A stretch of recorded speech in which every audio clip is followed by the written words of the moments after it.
Hello and welcome to the Post to Post podcast. It is episode number 14. Today is July 30th, Sunday, in Stratford, Prince Edward Island. We're here with you via audio and via YouTube video. My name is Neil. With me is my father, Brent. How are you? I am well. How are you? Good. We had a good week. We had a great week. We did some fun things. We went flying and had a lot of fun. Went flying over beautiful Prince Edward Island. Yeah, and we're going to make a video about of that on the second channel. It's that channel is more Post to Post. If you haven't subscribed to it already, definitely go check it out. That's the most cameras I've seen in an operation. We had one underneath the right wing. We did, yeah. The starboard wing, near the landing gear. That's where my GoPro was. But you had two GoPros inside. I was wearing one on my head, and we had one mounted on the front window looking back at you and Barry in the cockpit. Right. Yeah. And then you had another. You had your big camera. Yeah, then I just had my big camera, which I was taking pictures with, and then my little G7X, which I was taking video with. So that's 5 cameras. 5 cameras. 5 cameras for only 3 people in a 4-seat airplane. Yeah. That's pretty good. Not bad. All right, well, we're here to talk to you guys today about, well, there's been a lot of hockey news the past week. There has. There's been some signings. There's been some... Non-signings. Non-signings, yeah. I guess I was trying to look for the right word, but yeah, that's right, non-signings. So let's just jump into it. Sure. We'll go through the list. I've got about 6 or 7 names. You have your own notes there. I just want to start with Connor Sheary. I think that was most recent, as of today, actually. As of today, it just went up, yeah. So he's 25, and he just signed a 3-year, $3 million per year contract. I'm definitely okay with this. I think for his production and his compliments to Crosby on that line, when he does get to play with him, are pretty special. So $3 million for that is definitely okay in my books. Yeah, he did his time in the toiling. He had his $600,000-$700,000 entry level type contract for a couple of years. Yep. And the last year of it was bought out to fund him now for the next 3 years at $3 million per. Yeah, and that's a good time frame as well to give him time to prove himself even further and maybe increase his next contract value. Yeah. No, I think it's good. He'll only still be in his late 20s when this one runs out, and if he's been playing in the next few years like he's been playing this last year, he'll be able to claim more money. Yeah, exactly. And he'll earn it and deserve it too. Yes, he will. Yeah. Next is Ryan Johansson, 24 years old, big contract here, 8 years, $8 million per year. Wow. What do you think about this? I think, we have seen Nashville do some pretty interesting things, and make some very smart moves. And Mr. Poyle is obviously some sort of hockey wizard, to do what he's done. That all being said, as much as I like what I've seen, this is a guy who's, he's a bit injury prone. He's, I'm not sure of his fragility or lack of fragility. I think $8 million is a heck of a lot of money. I'm glad that you said that, because we don't discuss anything prior to making this podcast on purpose, so the conversation can be genuine. And I'm of the same opinion as you. This is too much. 8 years is, I guess, okay based on how old he is, but $8 million per year, that $8 million might look okay in 7 or 8 years, but $8 million right now is for what he does is, I think, too much. And I'm sure there's going to be many who disagree, and that's totally fine. I would have given him 6 at the most. I think maybe 5 for less of a term, just as more of a bridge contract, just to see. Yeah, last year he made 6, and the 2 years before that he made 3 each year. Yeah. So it averaged out as a $4 million average over the 3-year period, and that's fine. But my goodness, $8 million for 8 years. Yeah. And I think this is a function of the McDavid factor, to some extent the Carey Price factor, whatever. I just think that you're obviously a lot younger than I am, but I remember when gasoline hit certain levels. Right. When it hit $1 a liter in Canada, that was a big psychological barrier. I remember that, yeah. And when it hit $1 a liter, people were pulling their hair out because it was such a terrible thing. Yeah. And then, a few months later, it was $1.29 a liter, and nobody was, upset anymore. And I think there's a breakthrough period, and I think Connor McDavid's contract, is part of that. It's a new era for young players that are pretty good. Exactly. Because I would say he really is a really good player, but $8 million is... It reminds me a lot, if my memory serves me correctly, it reminds me a lot of the recent TJ Oshie contract. I think that was 8 years. Was it? Yeah. For $7 million or something like that, or $8 million, I can't remember. But a lot of money. Mm-hmm. So I'm going to have to... I don't want to give it a thumbs down, but I think my thumb is right in the middle of this one.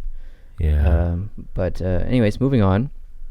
Ryan Spooner, 25, signed a 1-year, $2.85 million contract with the Boston Bruins. I guess they're treating it as a tryout year for Spooner to decide whether he wants to continue with the Boston franchise or not, or more specifically, if Boston wants him to continue with their franchise. So it'll be a good experiment.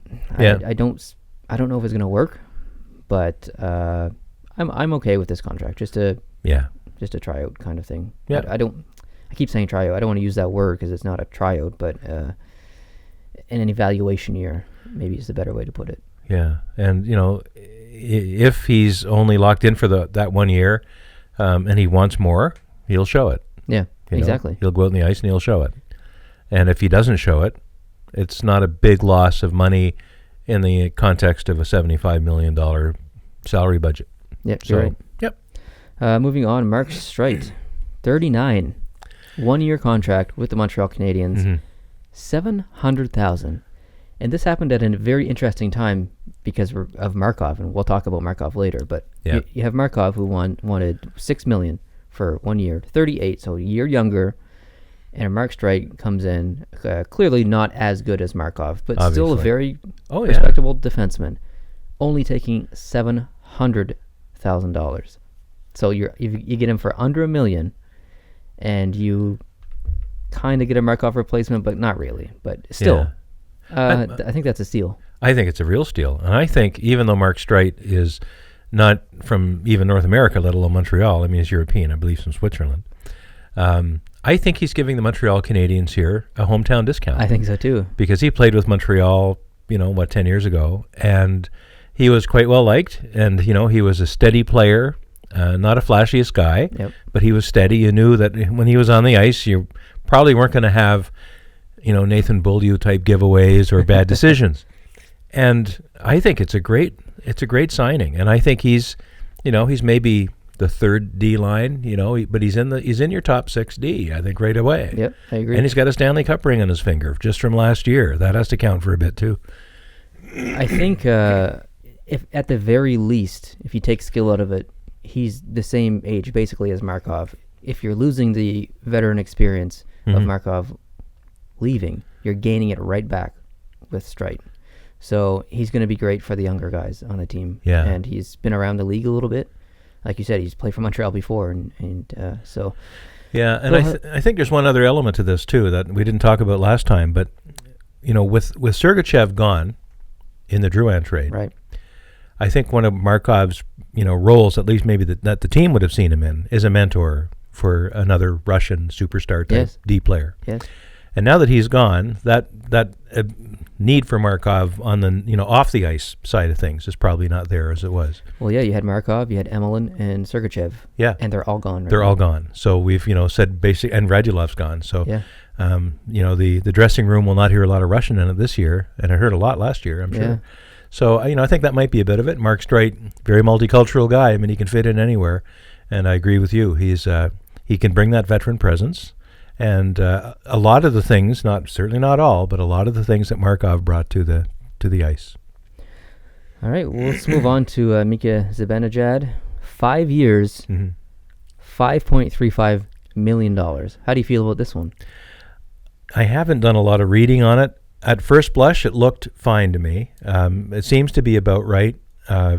He's worked out well in New York after the trade with Ottawa. I think both teams did okay in that trade, and I think he's fit in nicely. I don't know what that kind of money even means, Yeah. Like we talked about $8 million a while ago, or $700,000 even. $5.35 million compared to other players. You can go on Cap Friendly and compare his contract to other similar contracts, and it'll probably come out fairly easy.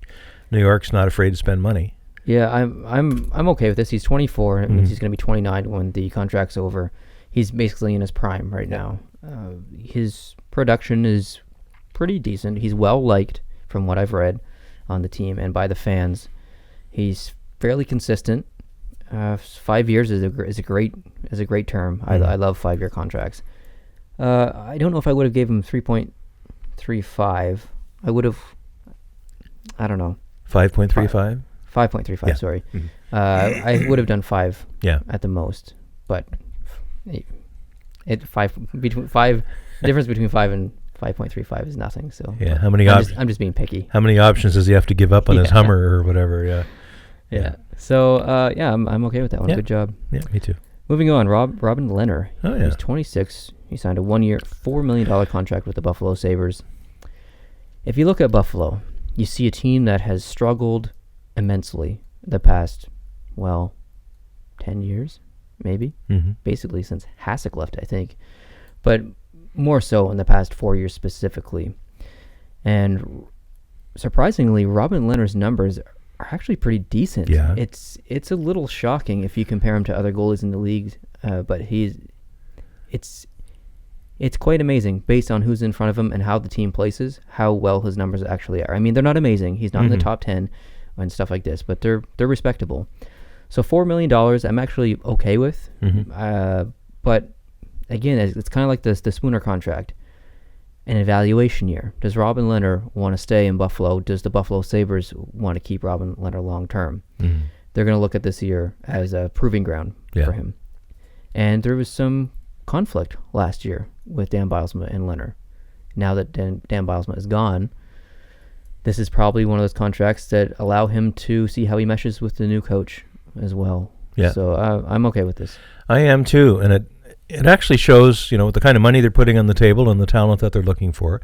It shows that Buffalo's getting kind of serious, about trying to be a contender again. And I think, that they have an upward arrow for me. Don't know if they're, a legitimate team in the conversation for playoff contender this year, but they might be. I wouldn't rule it out because, the acquisitions they've made and the contracts, I think it's Josh Georges is signed now for several years. With them, and he's a good defenseman. I've always watched, as I've said before, I like Josh Georges a lot. And you've got Eichel, Jack Eichel, and you've got there's some other players on Buffalo that are kind of in permanent tryout mode just to see if they can get their mojo back. If everything comes together, you never know. They're kind of one of those teams that could surprise you. They have the talent there, they just never seem to get it together enough to make a run, but. Boy, it would be nice to see them do it at least 1 year just to sneak into the playoffs. I think they're one of those teams that if they could sneak in, they could do some damage. They could. And, a lot of people are predicting Ottawa to slacken off a bit this year, that they overachieved last year. So if they have a year that many people are predicting they'll have, a much more average year, and for all the loading up Tampa's done, if they have a goalie injury, they're in trouble. Yes, they are. And Stamkos is a fragile kind of guy too, So someone has to replace Ottawa as that playoff contender, and it could be Buffalo. And Ottawa's a very good team. They could repeat of this last year, and Montreal could fail. Who knows what could happen? But Buffalo is on the cusp of breaking through that bubble and getting in. I think they can make that push. And I'm not really a huge Buffalo fan, but I feel so bad for their fans. Me too. And the city in general. I would love to see them get in and go on a run. I would be amazing. It would be a great story. It would be. Yeah. Brian Dumoulin, that's the last on my list. 6 years. He's 25. 6 years, $4.1 million. And this is with the Pittsburgh Penguins. So I'm going to have to thumbs down this one, actually. I don't know how you feel about it. Like I said before, we don't discuss this, but I'm just going to come out and say that I'm not a big fan of this contract. I think it's a little long, and I think it's a little expensive. I would have preferred a 3 years, $3 million, something like that. It's just, I don't know. I'm not huge on Dumoulin. I don't dislike him. I need to see more, I think. Okay. That's the kind of view I have. I knew you were going to be raising him. I did a quick read. I have no feeling for it. I really don't. I don't know enough about him over the years to see whether. And again, you don't pay a player based on what he used to do. You pay a player based on what he's going to do. Who knows what he's going to do? But I just don't know how Pittsburgh, where they find this money. It blows my mind. I guess when you find people like Phil Kessel and somehow convince Toronto to retain $1.5 million. Yeah, that's some of it. It's pretty great, but they just keep doing it. I don't understand where they get the available cap space. And there's rumors that they're trying to land Duchesne. How the hell are you gonna how are you gonna bring in that contract? Yeah. And I guess they have assets to move out, but still, and I just don't get it. But it makes me angry because I'm jealous. And even before this contract was announced, Pittsburgh was really being talked about as, a top 2 or 3 finisher in the league again. Despite the changes and Fleury going away and other things, Pittsburgh still had a lot of assets there that were going to make them a hard contender. And then they go ahead and they keep throwing money out and getting, just shoring up their team like this. It's certainly no penalty on Pittsburgh for doing it. Oh, yeah. I think Dumoulin's got himself a great agent or it's his lucky day. I agree with you. I mean, that's a lot of money for someone that isn't lighting it up all the time, but good for him. Oh, definitely good for him. It's not terrible. It's just I would have liked to see a little better. That's all I have for signings. Do you have specifically any players that? No, I had one listed here which we've already talked about, and that's Ryan Johansson. I was going to talk a little bit about the non-signing. Yes, maybe we should talk about Markov now then. Sure. So, if you don't know, I'm assuming anyone who's watching or listening to this already knows that Markov has decided to go back to the KHL. Mm-hmm. He made the decision to go back because he didn't want to play with any other NHL team. He couldn't picture himself wearing any other jersey than a Montreal Canadiens jersey, a team that he's played for his entire career. And this is tough. I mean, it's tough. A part of me would like to see him stay in the league because he's a great player. He's a great person.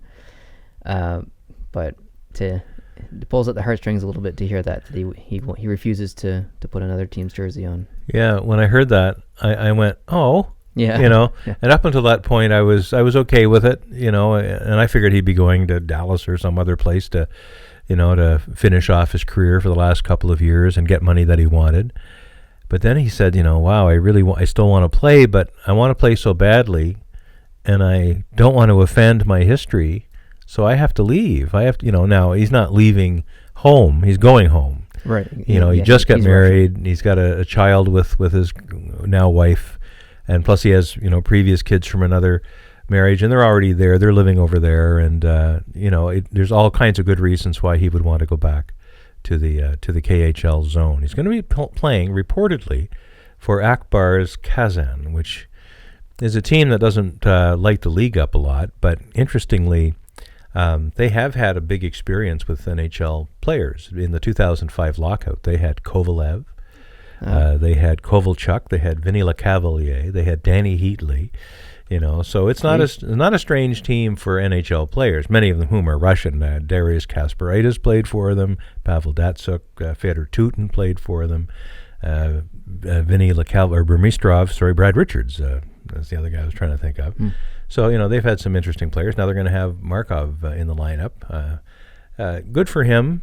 I feel bad that Montreal, we all know hockey's a business, but I thought, one of the things the Montreal organization is known for is supposedly is class. And I see a lack of class in how this whole thing went down. I think so, too. Yeah. I was really hoping they would have been able to work out some kind of contract. And Montreal has $9 million in cap space right now. Yeah. Or 9.25 or whatever. What's Bergevin planning to do with that money? There's no one available to sign. He can make a trade and bring in a big contract, but he doesn't have anything to give away. Yeah, that's right. He has nothing in the bank.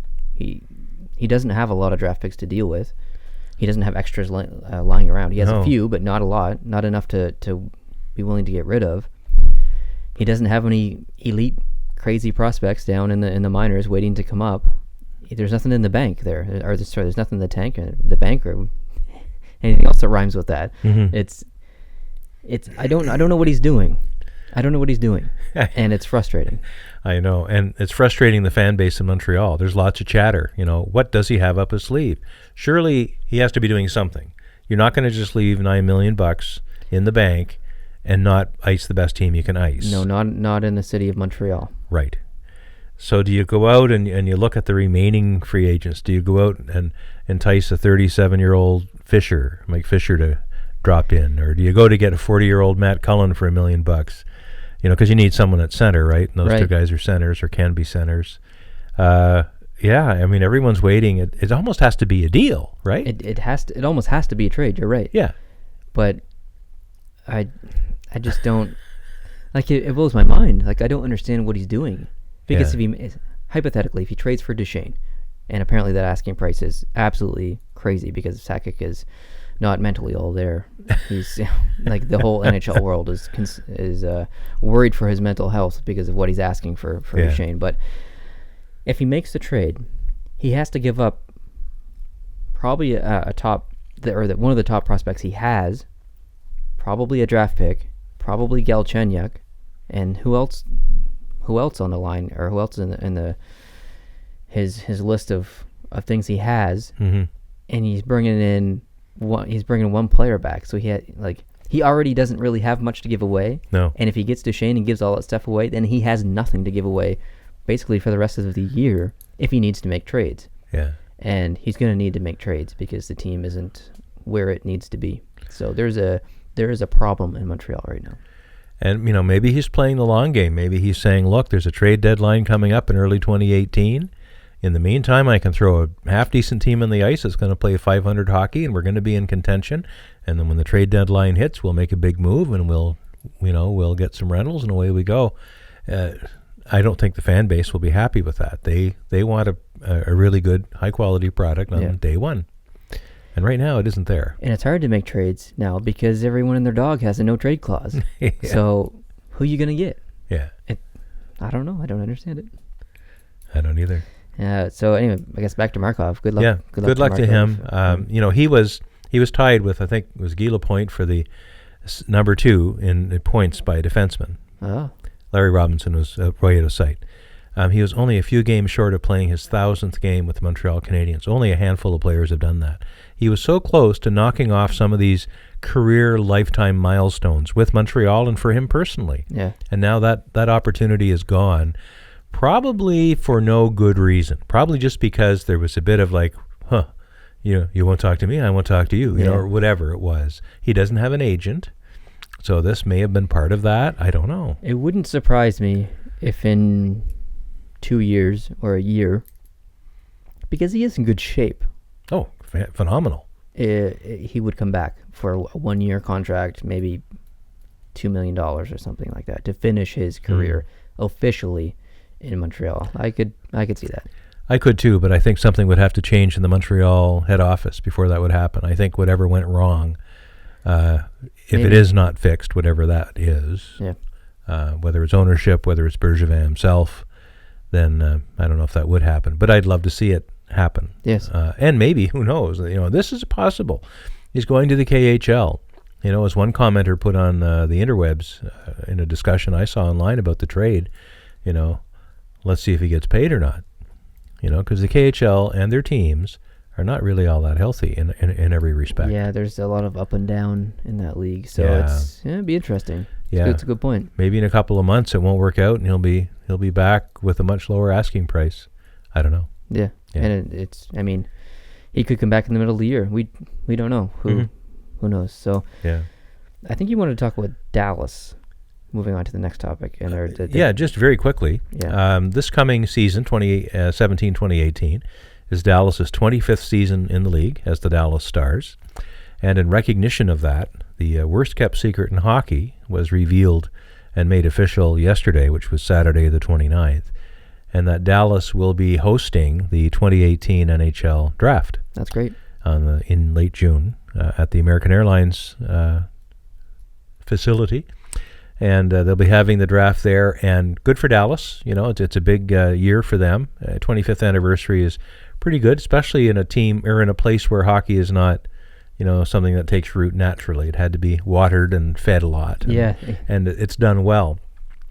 And this is the part that I find shocking. This coming year, the players drafted will be predominantly born in the year 2000. And that's wild. I'm trying to get my head wrapped around that. That's very strange. That's almost unbelievable. That time goes that fast. Yeah, it sure is. But good for Dallas. That's great that they've been in the league 25 years. That's pretty special. It is, and they've won a Stanley Cup in that period. They have, yeah. And they've had some, pretty distinguished runs and teams, and some interesting players over the years. Mike Modano, the highest scoring American player of all time, I believe. Yeah. And Minnesota turned out okay too, because they ended up with a team again. Exactly. Which is what you want to have happen when you lose a team. You want to get one. Just ask the fans in Quebec City; they're still waiting. But it's good. What else you got in your list? I was reading an article in the Hockey News, and the article was very, very interesting. I found it anyway. It's Ron Lucician did some math. He basically took, he wanted to try to use math to figure out how good Connor McDavid is compared to Sidney Crosby's entry into the league in 2005-06, and then going back into Wayne Gretzky era. It's hard to compare these players to each other. Just on the rookie season? Mainly on the rookie season, yeah. Okay. Yeah. So what we have is, in the case of McDavid, of course, he had his clavicle fractured in his first year, so he didn't complete the full season. So that makes it even a little bit harder to measure. But on pace, not counting the injury, if he'd remained in the same sort of production in his first year, he would have ended up with 87 points. That doesn't sound like a lot when you look at Crosby's first year, where he was over 100 points. But Crosby's first year, and that's only 12 years ago, was when the league had higher numbers. There was more scoring going on. That's correct. The overall league average of scoring per player was higher, and Crosby's numbers were roughly where you would expect them to be for a rookie of his kind of talent. If you take those league numbers, and this is what Lucician did, he used a thing called standard deviation. I'll quickly explain the math to you. And sure. This is easy. Let's say you have a $10 bill, and you have a $20 bill, and then you have three $10 bills for $30. Okay, so you have a little pile of money, $10, $20, and $30. What's the average amount of money in each pile? Pretty easy to figure out, because you add it all together and divide by 3. Right. You add it all together, it's going to be 60. Divide by 3, that's 20. So the average is $20 in those piles. If you had a pile of $19, a pile of $20, and a pile of $21, and asked for the average of that pile, it would be $20 as well. Exactly, yeah. But the spread of the highest and lowest in that average is a lot different. That's what standard deviation tries to account for, is the spread from the best to the worst and the highest to the lowest. If you do the standard deviation calculation, or at least if Ron Lucician does the standard deviation calculation, looking at the league as a whole, how much better did McDavid do versus the entire league? How much better did Sidney Crosby do versus the entire league? And how much better did Wayne Gretzky do versus the entire league? And this has been an argument for years. I mean, people say if Gretzky had have played in today's era, would he be as productive? Yeah. And so I'm interested to hear your... Well, interestingly, I guess when it comes to McDavid, he would have had 87 points had he, on pace, if he'd maintained that production and not been injured. I'm surprised he didn't base it off the year that just passed, McDavid's first full year in the league when he got 100 points. Yeah, probably it'd be easier for us to understand if he did that, but I think he was trying to be fair to Crosby in a way too. Okay. Crosby, interestingly, if you take his 102 points or whatever he got in his rookie year, and wind that back using the standard deviation to today's overall league performance, he'd have 85 points. So McDavid actually, has roughly equivalent numbers to what Crosby would have had, all other things being taken into account. So Crosby started the same year as McDavid. Based on that, Crosby would have 85 points and McDavid would have 87? Right. Okay. Right. It's all math. It's all voodoo. Yeah. Interestingly, they are 2.8 standard deviations above the league average. Wayne Gretzky is a superhuman being. He's actually over 6 standard deviations higher than everybody else, and that would have placed him, even now, where, a player scoring 70 or 80 points is considered a real good property. Gretzky now, if he was the same age as McDavid, he'd be putting up 150 points. 150 points. He's a phenomenon. A phenomenon. Wow. Crazy. 150 points. 150 points. That's what Gretzky would be doing even now in this time of lower scoring and, But that also doesn't account for the clutching of this generation. That's the thing it can't account for. Yeah. The clutch and grab, the interference, the things that are, some of it being called now, some of it not. Right. That didn't exist back when Gretzky was flying up and down the ice, and Of course, you can't clutch someone if you can't catch them. That's true. Yeah. So I thought it was an interesting article. I read it with some fascination because there really is no perfect way to make this comparison. You either have to use voodoo math, and try to make a fake comparison using numbers that might roughly apply, or you need a time machine. And I think that's... Well, that's the best you can do. You can't... That's the problem with the argument. Mm-hmm. There's no right answer because you can't take Gretzky and use a time machine and go back and grab the old Gretzky and bring him up today. You just can't do it. So you have to do the best you can. That's right. And that's a pretty good effort. Yeah, I thought it was well done. I thought it was very well done. Excellent. All right. Another quickie that I had was another article in the Hockey News, and it was about a poll they had done with, I think, an unlimited number of people could answer the poll if they wanted to. As it turned out, 1,300 of their subscribers or viewers filled out this poll. And essentially what it was front office confidence rankings. How confident are you in the front offices of the 30 NHL teams? Not just the team you cheer for, not just the city you live in, but how confident, and on 6 different metrics, how well they were doing at building their roster, the cap management. So, sorry to interrupt. Yep, no, go ahead. As a Canadiens fan, I would rate the Canadiens, but I would also rate all other 29 teams. Exactly. Okay. Yeah. So you'd look at the roster building, the cap management, how they were doing with their draft and development, how they did in trades, how they do in free agency, and just the overall vision of the team. In those 6 areas you rank, I think that the readers were asked to rank them in order of 1 to 30. And then all the 1s, 2s, and 3s were added together to see which teams had the highest amount of confidence from the fan base at large. The team that had the highest is Nashville, Mr. Poyle. And the fans, they ended up with 3 first-place votes and 3 second-place votes overall, rankings. Pittsburgh came second, but actually, their overall number was pretty close. They were a 4.0 instead of Nashville's 4.2, and I don't know where these numbers actually come from, but it's I guess a relative number. But Pittsburgh only had 1 first-place vote, a second-place vote, 2/3, a 5th, and a 6th. So they weren't really in the same altitude as Nashville. Pittsburgh and Nashville played against each other in the Stanley Cup Finals. I feel like maybe they didn't take into consideration a lot of things because Nashville could play next year and not make the playoffs. They almost didn't make the playoffs this year. That's right. I'm surprised they're number 1. Yeah. All things considered. They had a great run. I don't think that makes them number 1 though. No. In my opinion. Yeah. And again, it's these ethereal, hard to pin down, airy-fairy things that you can't really grab. Right. Like vision. How do you measure vision? Yeah. Of the following 30 teams, which one is the best vision? Well, that's hard to do. So, it's 1,300 people who volunteer. These weren't phoned up by a polling company and asked to make comments on the NHL. So these are people that are invested in hockey, invested at least emotionally or mentally in hockey. There's going to be a skew. Yeah, and you're going to get the fans of the teams. I don't know, a Florida Panthers fan fills this out, and he gives his team all high marks because he's a Florida Panthers fan. But you also have the overcritical fans like us who would rate the Montreal Canadiens probably lower than the average. They even measured that. They actually took the fans and asked them to self-identify as to what team they cheered for. Then they looked at the ratings they gave their team versus the ratings that other people gave their team. Most of the people who answered the survey did exactly as you said. They were a little more favorable towards their own team. Okay.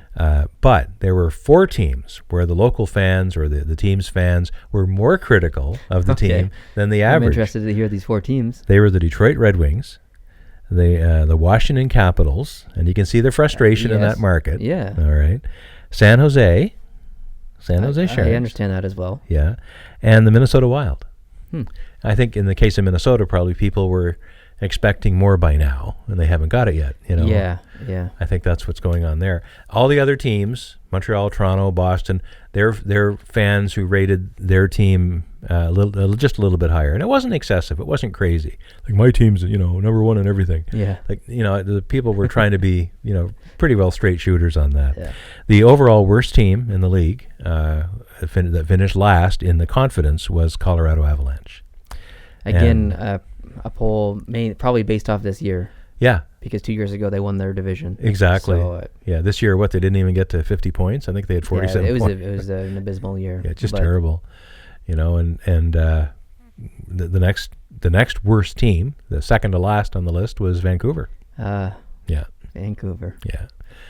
And all the other teams finished in between there. But, these numbers, do they actually mean anything? Absolutely not. They're totally meaningless and useless as a measurement of, a team's value or a team's prospects.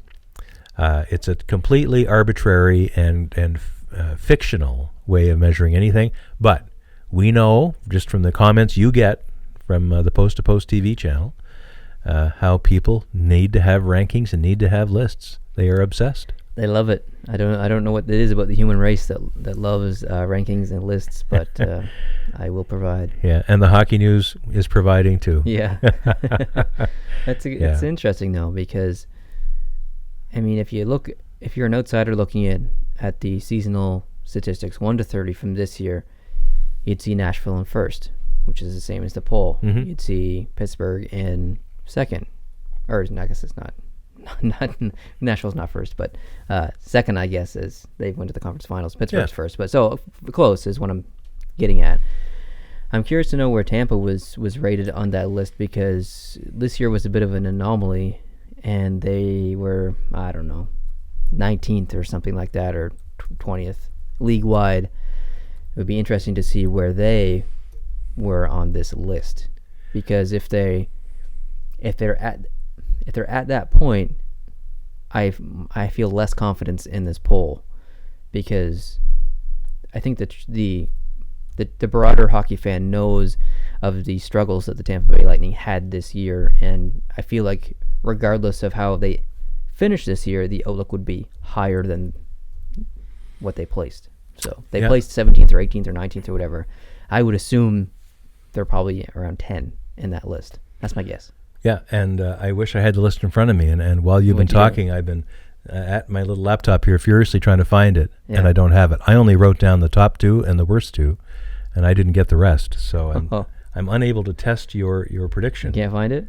No, I can't find it, and it's driving me crazy. Okay, well, I need to know, and I think people listening or watching might need to know as well. So I'm going to take a break here and find this, and then we'll come back. We'll do that.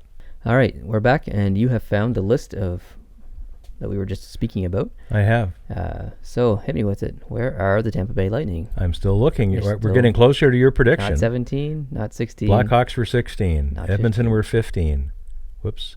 Vegas was 14. Whoa. Well, but obviously the metrics, you can't get them all there, so they just threw in some averages for Vegas. They almost said in the report, don't count Vegas, but they're in there. They put them halfway up, basically. Arizona at 13. Wow. Interesting. Anaheim at 12, Winnipeg at 11, Minnesota at 10, St. Louis at 9, Dallas at 8, Calgary at 7, Columbus at 6, Carolina at 5, Toronto at 4. There you go. So much better than I thought. Much better. And Tampa Bay at 3. I'm glad they exceeded my prediction and are number 3, because that gives me more confidence in the people taking the poll. Okay, very good. They were given an overall second-place ranking in cap management and trading, third-place rankings in roster building and draft and development, a 4th in vision, and a 5th in free agency. So, Yeah. How do you rate vision? Yeah, exactly. That I don't get it. Whatever. Does it look better this way, or does it look better that way? I have no idea. So interesting stuff today in the podcast. Yeah. And a little longer than normal, up to about 40 minutes now. Hey, that's great.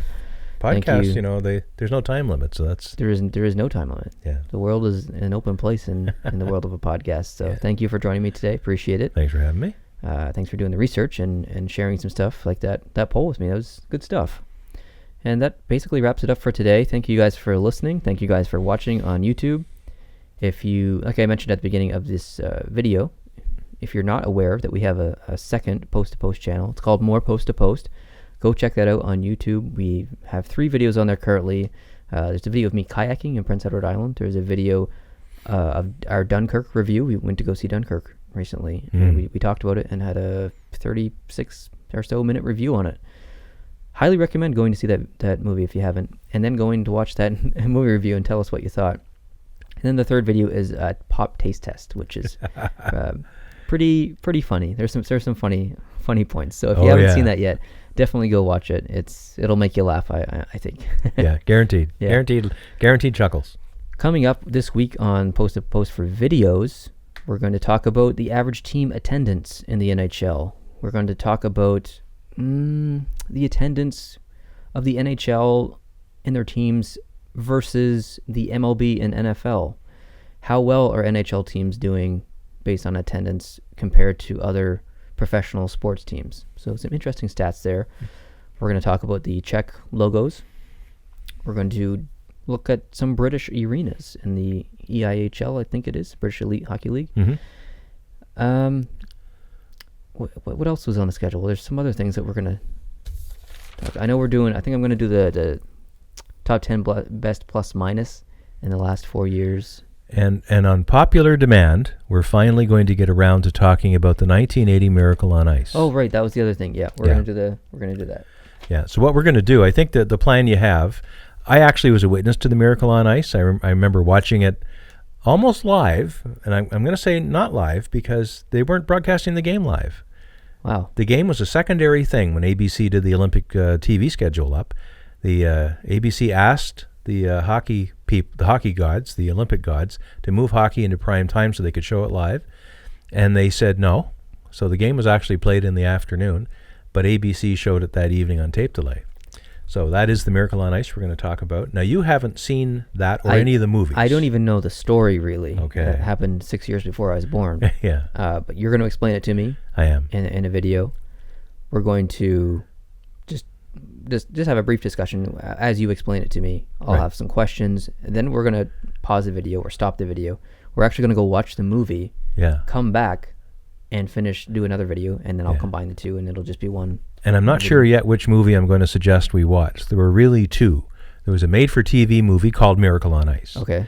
And it was only done a year or 2 afterwards. But then there was another movie called Miracle, done by Disney, much higher production value, and it was done in 2004, probably for the 25th anniversary. And it's apparently truer to the actual events. I feel like I've probably seen that then. You may have. Kurt Russell played the coach. I'm sure I've seen it, but I don't remember it. Okay, so one or the other. We'll watch one, maybe both, of those movies, just so you can get an idea of the insurmountable. Picture a Canadian college football team beating the Pittsburgh Steelers just after they'd won the Super Bowl. I mean, it's really something like that. It's a part of American hockey history that everybody should know about. And I think Sports Illustrated voted it the biggest sports story of the century. Wow. Back when they were doing things like that. So, yep. Everybody loves an underdog. And especially me. If you like underdogs, this is right up your alley, buddy. Excellent. Yeah. And it'll also give us the chance to share some love of our neighbors to the south, the Americans. So thanks so much, guys, for listening to this. If you're not subscribed to the Post to Post channel and you're watching this, we hope you hit the subscribe button. If you're listening on iTunes or Google Play or whatever podcatcher app you have, hope you can leave us a review. That helps us a lot. Hit the like button on YouTube if you liked this podcast. If you've made it this far, if you've made it this far, I'm assuming that you probably at least enjoyed it a little bit. And I guess we'll see you next week, and we're back on schedule because today's Sunday, and I'm going to hopefully try and release this tonight. If not, if you're listening to this on a Monday, then that means I failed. But we're very close to being back on schedule here. And I assume by next weekend we will be 100% back on schedule. So Bingo. Thanks for joining me today, and we will see you guys at home in the future. Adios.